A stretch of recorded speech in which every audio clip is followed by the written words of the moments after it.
My first day was really uncomfortable. I remember walking on campus not knowing what each buildings were. I couldn't find my classrooms to go to class, and I was just lost. I didn't know what they were expecting of me. They did, however, hand out a rubric, and the rubric made me even more nervous. I was alone, so I felt like a stranger to everyone.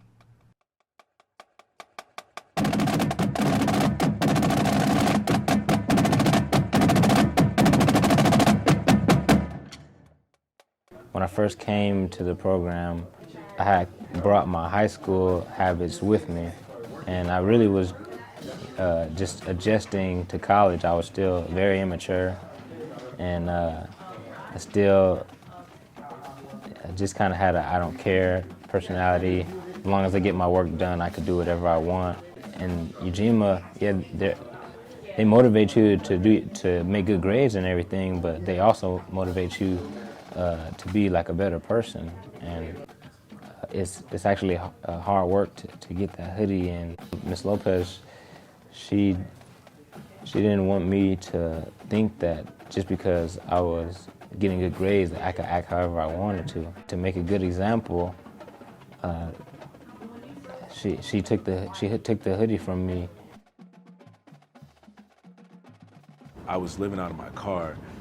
I said, well, no, it's something better out there for me. I know there's light at the end of the tunnel. This can't be it. I gotta keep pushing and pushing and pushing. And now I feel like I'm in a better place because of that mentality.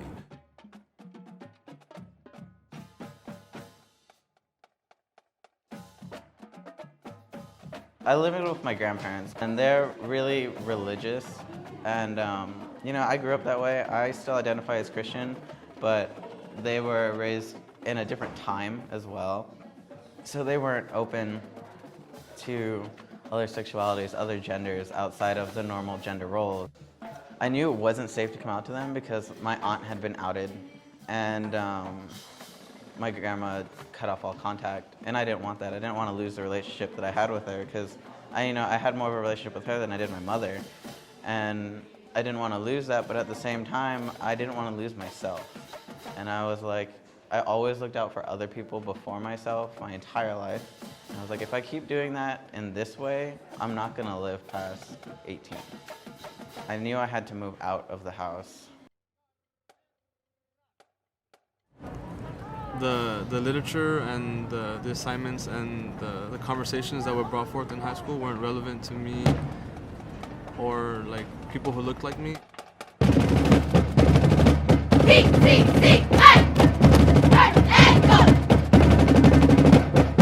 I took a sabbatical and worked in 10 industry sites for 3 to 4 weeks each. Came back home, tore up the curriculum I had written, and taught what I knew should be taught.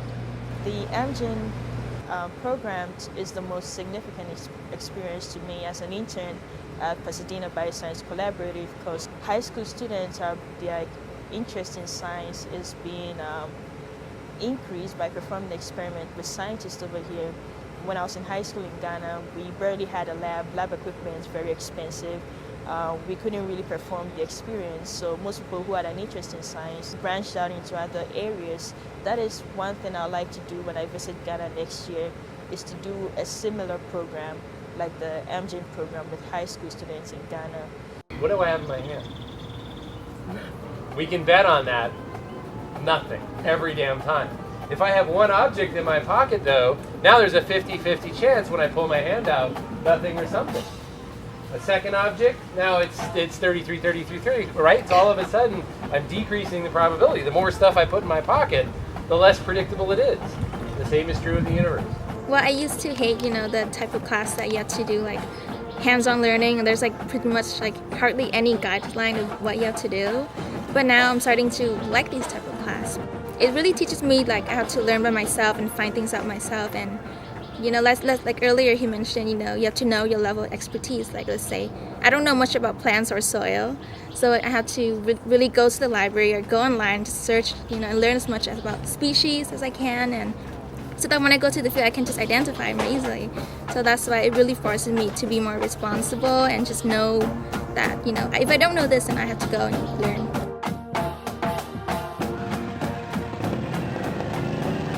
This is the Formula E annual event that we hold every summer.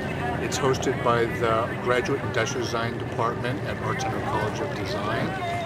The project is to develop little radio-controlled vehicles powered by 16 feet of industrial rubber band that have to compete in a series of 3 races.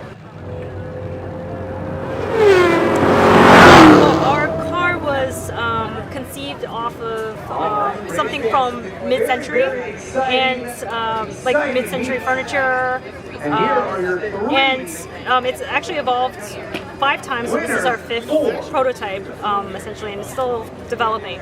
But we always wanted a body that had some kind of form to it, and not made out of prefabricated components.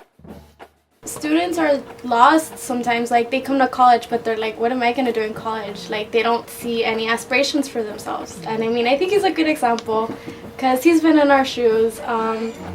He's been there where he's like, no, college isn't for me, and then he actually went beyond what he thought he could do himself. And so students can relate to that, connect with him, get advice from him. I send question sets to my students every week that they have to answer for class from very dense reading. Other than that, I prefer the Socratic method of teaching, the dialogue. I think this is the best way for people to take ideas that are oftentimes thousands of years old and appropriate them in terms of their own life. And we're definitely very different in how we teach. You're very nurturing. I'm very in your face. Yeah. What do you mean? Yeah, No, exactly. I've seen him do it. I think my approach is that every individual has personal agency. I'm amazed.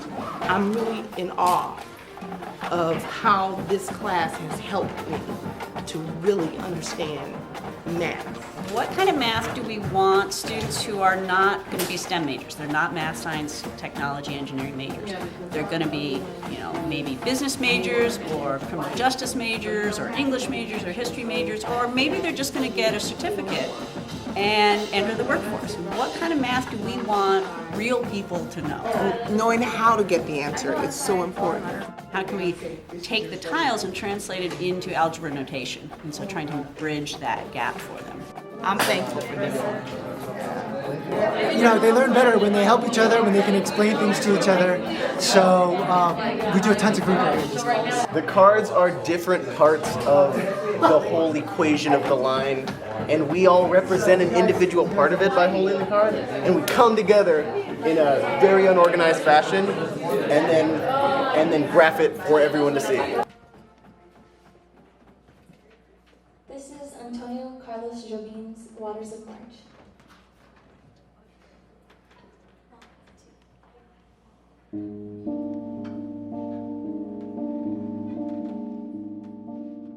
One of the main emphasis of this class and all of our performance groups at the college is that in this day and age, it's so important for our students to learn to communicate a message that's positive, a message that's real and powerful.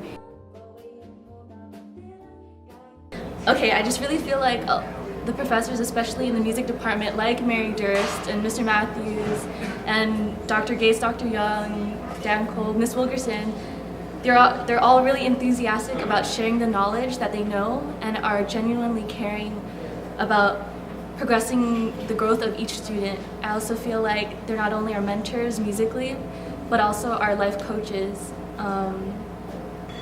And my fear has diminished as far as performing because of my professors.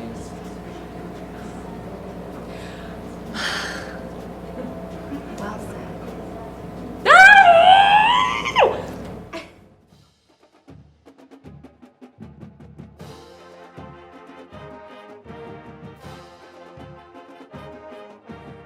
Professor Rivas Gomez at in the Puente program exposed me to literature that gave me like a contextual frame of thought and allowed me to relate the literature in the classroom to my own experiences that I have gone through in my life or growing up as a kid going through the education system.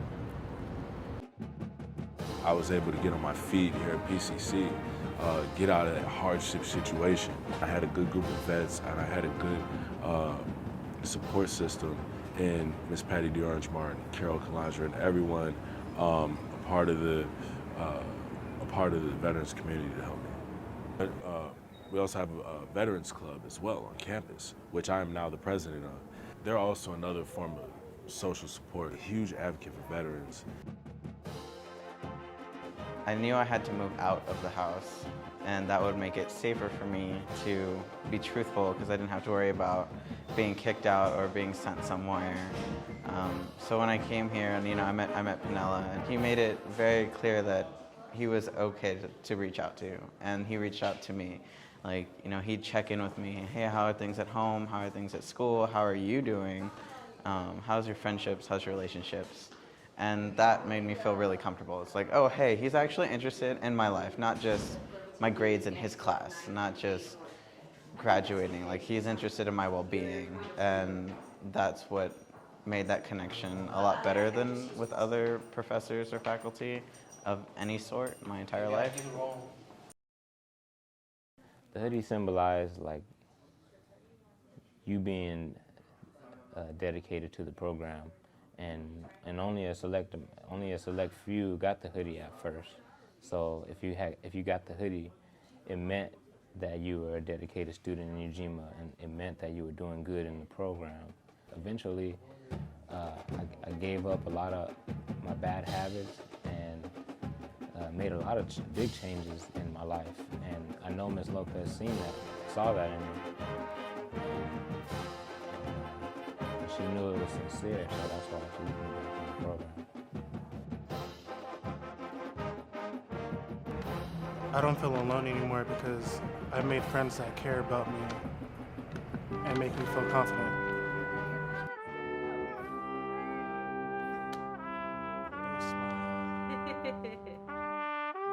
You can do anything you want to with the help of your teachers and your peers. Oh yeah.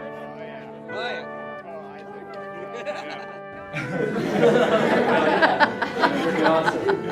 16 years old and. A great professor, everything he teaches us, we can bring into the world. Being Stan fan is simply just being inspired by his stories of success and what you could be and your potential as a designer.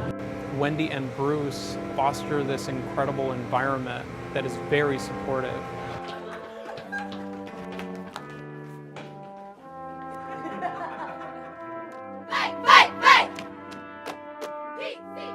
In every person, there is a hero.